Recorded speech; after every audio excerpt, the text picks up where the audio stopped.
Le responsable de la commission gibier d'eau est Charles Odendaal. Gérée depuis plus de 35 ans par la Fédération des chasseurs du Calvados, cette réserve emblématique accueille le public, dont des groupes scolaires, de novembre à début avril. Nous tenons à remercier vivement toutes les personnes et associations qui ont assuré les permanences pour l'accueil du public sur la réserve, particulièrement l'Association des chasseurs de la Vallée d'Or, l'Association intercommunale des chasseurs de la Vallée de la Dive, l'Association départementale des piégeurs et déterreurs du Calvados, l'Association des gardes particuliers du Calvados, l'Association des chasseurs à l'arc du Calvados, l'Association La Sauvagine entre Seul et Touques, la Sauvagine, la Ligue des Sauvaginiers.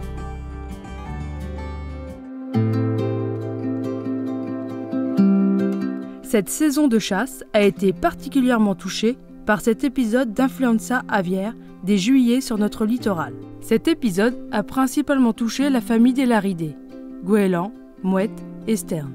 La grippe aviaire pour cette saison, c'est 314 foyers en élevage, 86 cas en basse-cour et des milliers d'oiseaux sauvages retrouvés morts sur tout le territoire.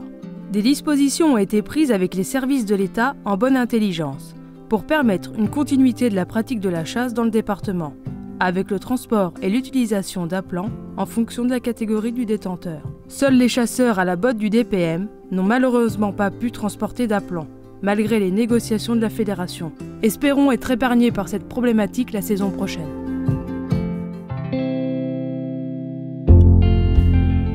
Il a pour objet d'encadrer les pratiques de pompage applicables aux plans d'eau de plus de 3 hectares. Il prévoit l'interdiction de pompage entre le 15 juin et le 30 septembre pour les mares de plus de 3 hectares, sauf dérogation.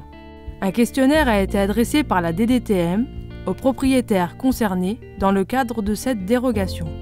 La Fédération poursuit ses actions visant à démontrer la capacité des acteurs du marais à mettre en place de bonnes pratiques et des actions concrètes qui ont permis dans le marais de la Divette, environ 1800 hectares, à financer la mise en place d'une vanne pour sécuriser le secteur de Merville-Franceville, à financer la restauration de la vanne de Cabourg, très endommagée, à mettre en place un calendrier par secteur du marais avec l'appui des référents, à mettre en place des règles de bonne pratique, à réparer le clapet de Salenel. Cette opération a permis aux propriétaires de gabions de mettre en eau malgré une sécheresse importante cette année sur le département. Cet exemple illustre notre capacité à agir activement en faveur de la préservation de la ressource en eau.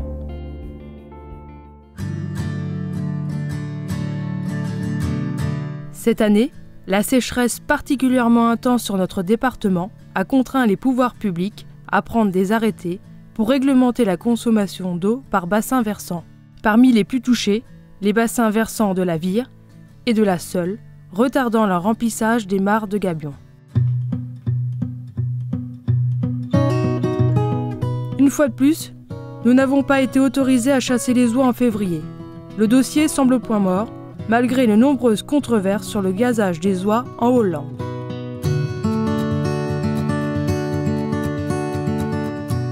Cette opération rencontre un franc succès depuis son inscription à la plateforme internet Cocagne de partage de territoire en France entière.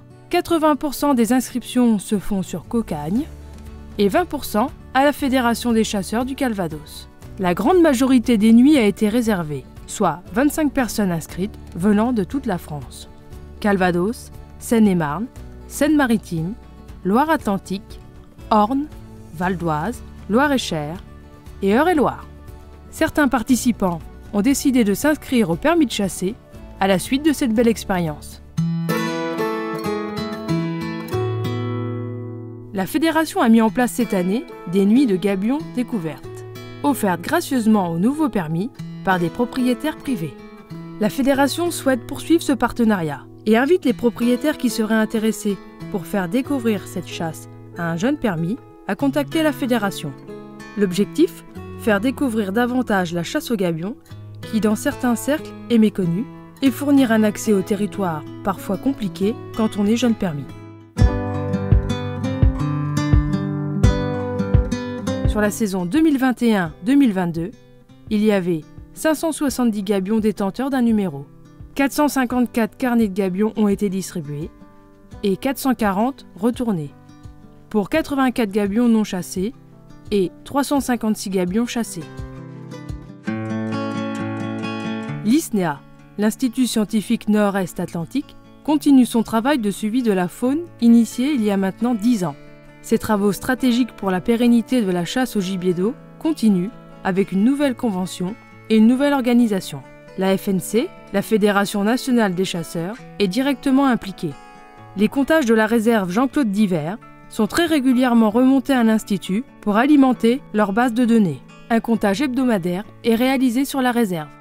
Une réunion lecture d'ailes est programmée tous les ans et en moyenne, environ 300 ailes sont lues depuis une dizaine d'années. Ce programme s'inscrit dans un partenariat avec la FNC, l'ISNEA et la NCGE qui vise à étudier la dynamique des populations. Une nouvelle stratégie est mise en place dans le recueil de données de l'exploitation des radars, avec pour but d'être toujours plus précis dans la reconnaissance des éco-radars par espèce. Espérons que l'ISNEA retrouve un bon dynamisme dans ses publications scientifiques afin d'influencer par ses études nos dirigeants. Enfin, un projet régional de suivi télémétrique d'anatidés par balise GPS sur la région Normandie, piloté par la Fédération régionale, est en cours. L'objectif de cette étude est de s'inscrire dans un programme national et en tirer des enseignements régionaux, notamment sur l'utilisation des milieux, type d'habitat, milieu ouvert, type de mare, etc., afin de mettre en valeur la gestion mise en place sur les zones de réserve et des terrains visités. Les connaissances sur l'interconnectivité entre les réserves de Normandie pourront également être exploitées pour comprendre les échanges de populations, notamment en période perturbée, sécheresse, inondations, gel prolongé, etc. 27 oiseaux devraient être équipés sur la région Normandie, dont 6 sur le Calvados. Ce label est reconnu au niveau européen, a pour but de mettre en avant le rôle clé des acteurs du marais dans la conservation de la biodiversité, agriculteurs, chasseurs, pêcheurs. Celui-ci permet de pérenniser et de démontrer, par sa pratique vertueuse, l'utilité de la chasse. L'entretien des marais est très coûteux et requiert une véritable expertise que les chasseurs possèdent. Toutes ces milliers d'heures offertes à la nature pour vivre leur passion forment un cercle vertueux. Les territoires adhérents au collectif Vivre les marais de la Dive sont officiellement labellisés par le comité d'évaluation Wildlife Estate et le jury international depuis le 25 mai 2022. Une inauguration officielle a eu lieu le 7 juillet 2022 à la réserve Jean-Claude Divert à Saint-Sanson avec la mise en place d'un panneau de communication. Actuellement, nous avons 125 adhérents pour 2500 hectares. La fédération souhaite mettre en place des groupes de travail afin d'établir des chartes de bonnes pratiques sur la gestion des mares de gabions. Vidange pas avant avril, laisser les mares en eau, etc. Ces chartes seront à disposition des adhérents et permettront d'accompagner les propriétaires dans la gestion de leurs installations. Parce que la chasse au gibier d'eau est une formidable chance pour la chasse du Calvados, la commission gibier d'eau, au-delà des missions précédemment évoquées, entend apporter à tous les chasseurs de gibier d'eau du département la meilleure information possible et tous les appuis nécessaires. Certains dossiers complexes sont suivis par la fédération, en étroite collaboration avec l'administration. Il en est ainsi de la loi sur l'eau et de différents arrêtés qui régissent le pompage de l'eau, le remplissage, la vidange et l'entretien des mares de gabions.